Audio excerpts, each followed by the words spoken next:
Alright, today I want to work on this 2000 International. It's a T444E. Remember, this is the one I found the wiring problem where it would start and then not start.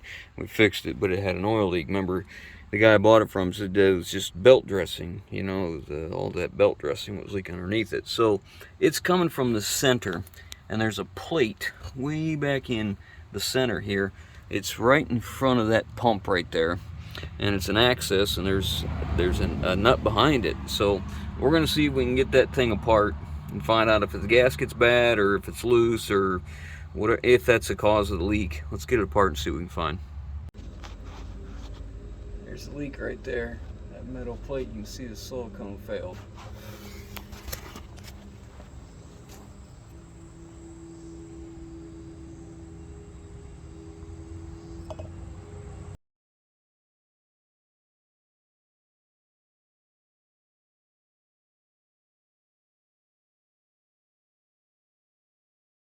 Alright, so I cleaned the plate up, primed it, painted it, and the gasket's not available anymore. So I stopped and got some gasket material, and we're just going to make one out of this and use some RTV with it. It should be fine. Alright, I got it in there.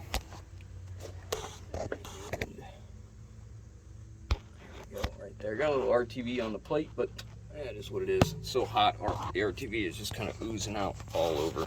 Gasket fit good, so that worked out well. I'm gonna let it dry now, and then we'll check for leaks.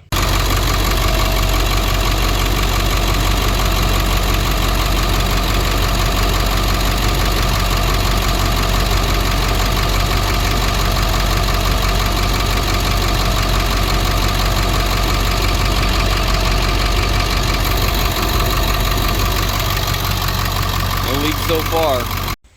While I'm working on this International, I want to fix this problem. The door latch doesn't work right. Like, it'll unlatch the first, but it won't unlatch all the way. So you can have the door shut and it'll give you this part, but it won't unlock the top one. So we need to take it apart and find out what the problem is. One of them screws would not come out, so I had to weld a nut to it, and it's still plenty hot, but at least it came out. Guess I'll wait for it to cool a little more and then grab it with my fingers. So that's what it was, Phillips. So a little oversized nut on there. I just welded in the center, worked my way out, built a little bead, and then put that on and filled around it. Seemed to work okay. Using this Yes welder they sent me. That's the one that's gas shielded MIG, flux core MIG, TIG, stick, and plasma cutter all in one. Let's see how we like that and tell you guys about it once we've used it for a while. Alright, so now I have to get up in here and get this latch disconnected. So I gotta get the rods changed over.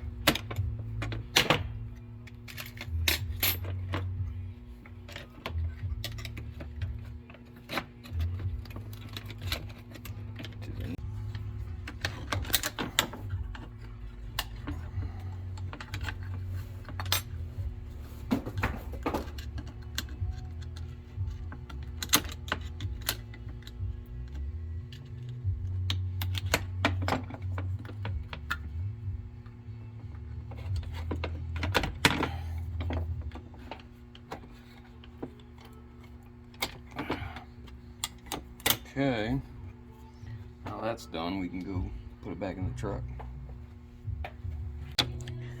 Alright, so the problem I found with this was this lever right here. This one is bent down quite a bit, and I've tried to bend it up, but it's like it's worn. So you can see, maybe you can, this lever is quite a bit higher right here than that one. So that's why we're replacing it. So let's go put it in. So all these have to go in the right way. Make sure you got it. The rod's going the right way before you put it in there, because because the door lock one has to come up first. It's kind of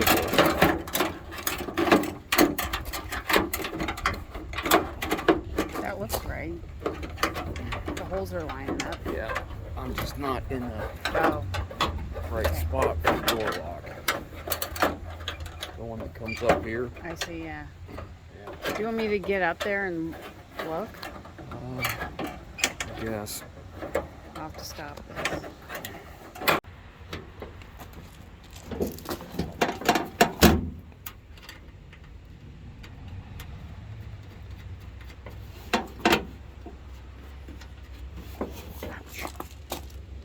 Gotta find all the hardware now. Oh, it took a little bit of, I don't know, trying, and Finesse. yeah, finally got it up there.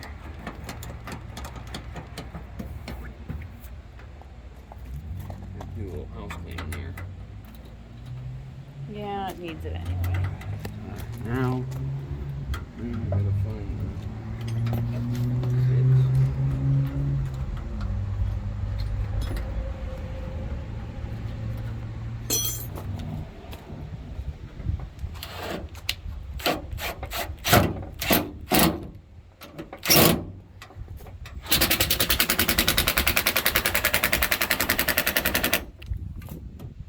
the door needs some repair. Got a good close-up of your neck because you stepped right in front of Yeah, how was that for the camera. Well, I didn't mind, but they might. But Guess I'm gonna have to go to another truck and get another screw. Because I don't have enough. See how that's broken right there? yes. I should have put some never seize under this. Or anti-seize. Yeah. Whatever. Hook up this next. Let's see. I think these batteries in this thing are less than fantastic. Because it'll crank not very long and they're dead. So we're gonna have to take them out, charge them, and then test them.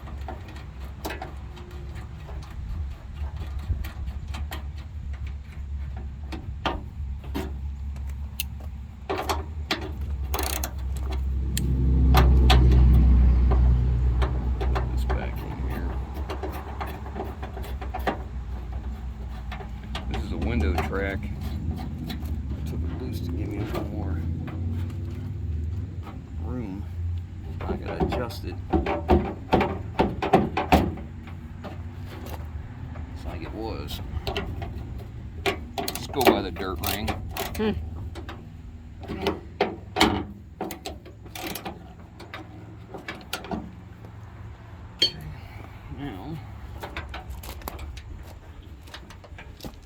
Now you've got to use the Helen Keller method of finding this. Let's see. That one.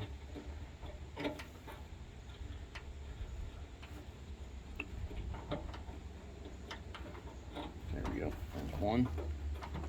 And gonna snap into place.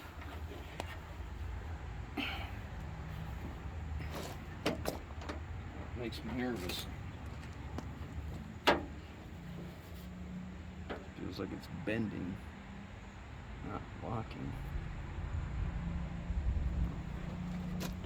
Well, I'll fight with this. So I'm gonna leave that screw out and put the two in here, and then I'll get another one to fit into here. But I want to check it first. Make sure it works.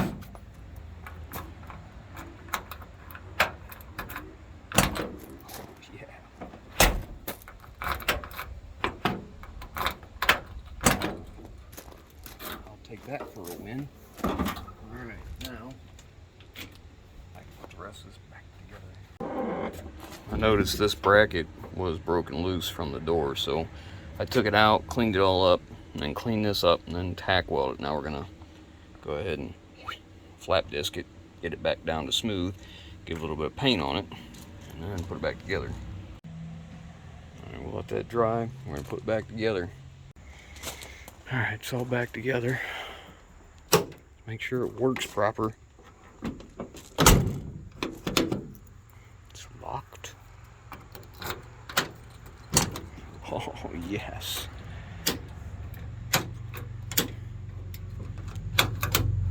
Locked.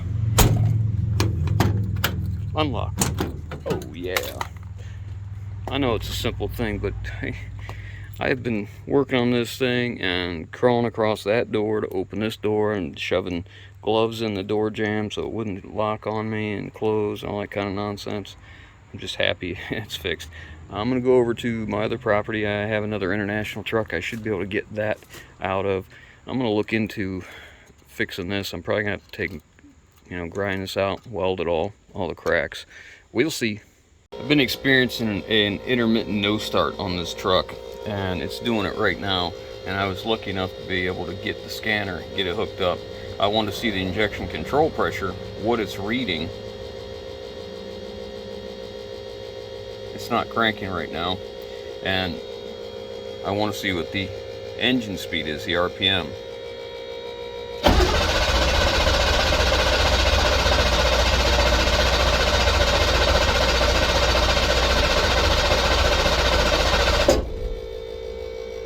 It gives us an idea where we need to go.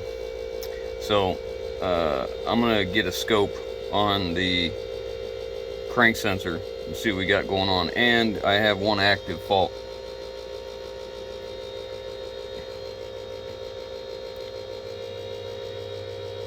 Cam position signal noise detected. More than likely we've got an issue going around. I'm gonna say either the cam sensor itself or the wiring possibly. So we'll take a look.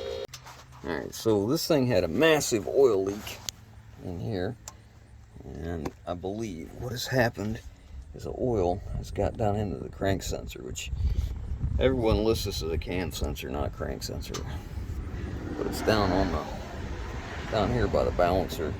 Regardless, I believe that sensor is probably saturated in oil from all the oil leaking on it, and that's why we may not be getting our signal. So let's take it apart and see. Alright, so here's the plug. I mean, I'm covered in oil, but I can't tell if that is. It's just too dark in here. Turn the light on, see if that'll help. You see how saturated it is. Yeah, it looks like it's soaked in oil. So it's right up in here. So I'm gonna see if I can get in here and get this. I think I'm gonna back probe it. I'm gonna back probe that thing and put it on the scope and see what we got first. So yesterday I told you that I showed you the RPMs weren't coming. I unplugged the sensor, and the plug was filled full of oil, and you can see this just soaked with oil down in here. And these things are just notorious to go bad. I'm kind of in a hurry, so I didn't put a scope on. I just decided I'm just going to go ahead and replace it. So I went down to International, picked up a new one. It's like $50 some. It's not a lot of money for what it is, and they're problematic. I mean, this is a very common problem. Take a little brake parts cleaner and spray out that connector, or electrical connector cleaner, whatever. It's oil that's in there, so I want to get it out. And I've got the new sensor in. See it right up in there, barely. It's in. So now we're going to plug it in and hook the scanner back up and see what it does. See what kind of reaction we get. We still may have another problem, but like I said, I don't have a problem just replacing that sensor just because of its characteristics and its age. At least this way. We're just making an attempt to do things a little better is all. I don't like how that that little pointer is too close. I'm gonna loosen that up and see if I can shove it over just a little bit. Let's see what we got now.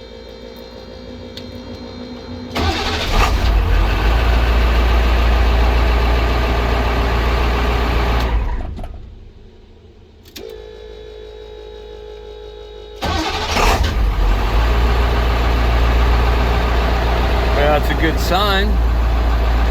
Doesn't mean we fixed the problem, it just means that it didn't act up.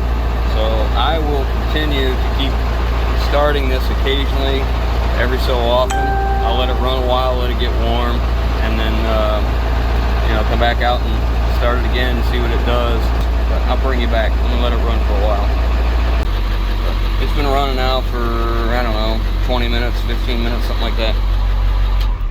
Shut it off and see how it restarts. So far so good. I'm just gonna let it run for a while and go from there. We'll come back and revisit this. It has been over a week since we have tried to start this truck. I wanted to let it sit a while, and I want to make sure that it will start up on its own, and that the crank sensor seems to have taken care of the problem. I want to verify all my gauges are still working. See, this thing was giving me troubles where I was driving it, and there's a cabin chassis. I put temporary mud flaps and lights in the back. I was driving and it just shut off completely, and I popped it in neutral, hit the starter, it fired back up, put it in drive, and away I went. And then I pulled over at one of my properties. You know, I'm putting some miles on it, and it was sitting there idling, and it just shut off and it wouldn't restart. And then I come back and I let it sit for a while, come back, hit it again, and it fired right up. So I want to make sure that, you know, that crank sensor was a problem, which I kind of thought it was. But I can't drive this truck now because I've got the dump bed and my flatbed on the back of it strapped down. So I just want to make sure. I've been starting it on and off, but it's been sitting for about a week because I've been gone doing other stuff. But I think it's a success. I mean, my gauges are still working, and I keep piddling around with this. I got a little bit more work to do here and there. It's got an oil leak at the back of the engine that I'm going to look into. We're going to see if we can get that fixed. As I get time, I'll keep piddling around, making it a little bit better. But I got plans for this. This is a decent little truck. I mean, it's a double frame, you know. It's got cruise control. It's got air conditioning. It's not tight. It's got automatic. It's hydraulic brakes. I really think this would make a great little rollback, especially for the size and the condition. It's a double frame. So if you're gonna make a rollback or a wrecker, man, a double frame is nice to have, and there's not a lot of rust jacking. So, anyways, we'll get into this a little more here and there. We'll get into the oil leak next time maybe, and then we'll get ready to build it. Probably this fall. It's getting fall already, but you know, pretty much when winter hits, that's when we do the big builds where we get inside. And, you know, in the summertime, I'm usually too busy doing other stuff, you know, trying to do the quick stuff. So anyways, hope you enjoyed that video, guys. Catch you on the next one.